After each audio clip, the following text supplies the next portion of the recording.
Now, airstrikes from Israel, a barrage of rockets from Gaza, and no end in sight to the ongoing violence in the region.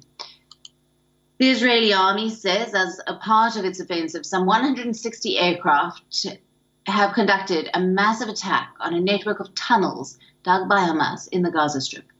The tunnels, spanning several thousand kilometers, were built by Hamas after the 2014 war to prepare for war against Israel. WION's Gadi Francis visited these tunnels in the Gaza Strip in the year of 2020.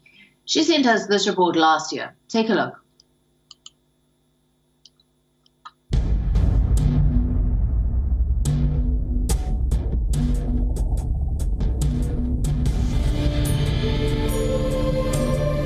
This is a part of the world where I couldn't have reached without going through underground tunnels. Gaza is a city older than Christianity, Islam and Judaism. A caravan point of strategic importance from the earliest times, it was constantly involved in the wars between Egypt and Syria and the Mesopotamian powers.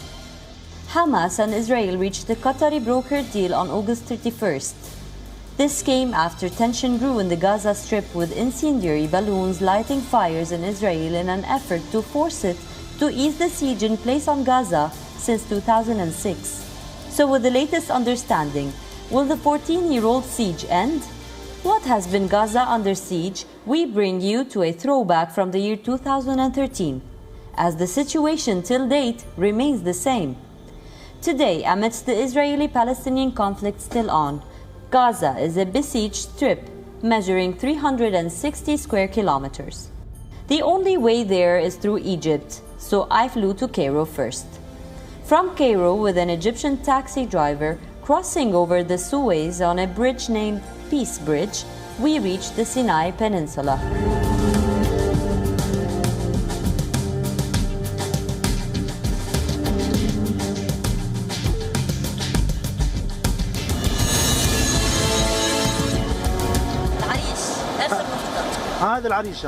This is Al Arish, the last stop before the borders. When I reached Rafah, the official borders were closed because there is a blockade on Gaza. So I had to go with the locals to this other area where the houses have hidden rooms leading to the underground tunnels. It is somehow like a bus stop moment. This man is a Tunisian on his way inside too, to stand in solidarity with the people of Gaza. As we emotionally wait, the colleagues who work in Gaza radio stations were able to get me a permit, and I was allowed in the tunnel. It is a 4-minute walk with the dangers of death any moment. Israel could bomb us here, or simply the tunnel might collapse. Why the tunnels? Because ever since Hamas Islamic Resistance was elected and given control over Gaza, Hamas's victory prompted sanctions by Israel, the United States, and the European Union, each of which had placed the organization on its official list of terrorist groups. A series of sanctions that included power cuts, heavily restricted imports, and border closures. These tunnels to Egypt remain the source of food, fuel, medicine, electronics, weapons, and obviously, people.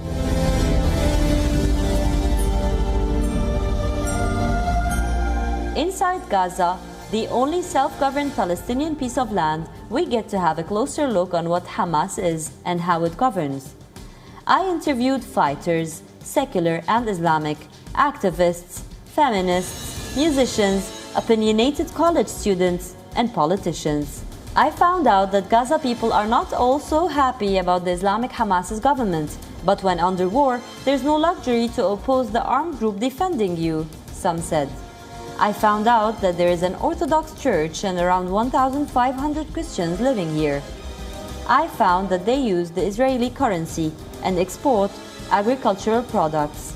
Regardless of the high levels of poverty and overpopulation here, some of the politicians managed to make millions of dollars. I discovered the Qatari flags on the boats of the fishermen, the Turkish statue at the besieged port, the Iranian flag at the checkpoint between Gaza and the Israeli troops. I discovered that Hamas is the link between Iran and Qatar, and that Gaza might be their common ground. I met this man who was injured in the war but kept on fighting.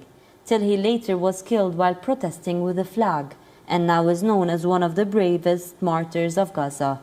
We discovered ancient history in the streets, where every conqueror, crusader, Canaanite, Persian, Arab, Egyptian, Greek, Roman or Ottoman Empire resided for a period of time. But most importantly, I learned from the man who lived here in this building, Napoleon Bonaparte, that Gaza is the outpost of Africa and the window to Asia.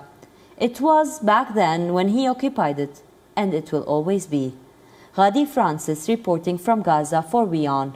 World is One.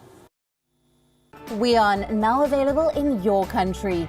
Download the app now. Get all the news on the move.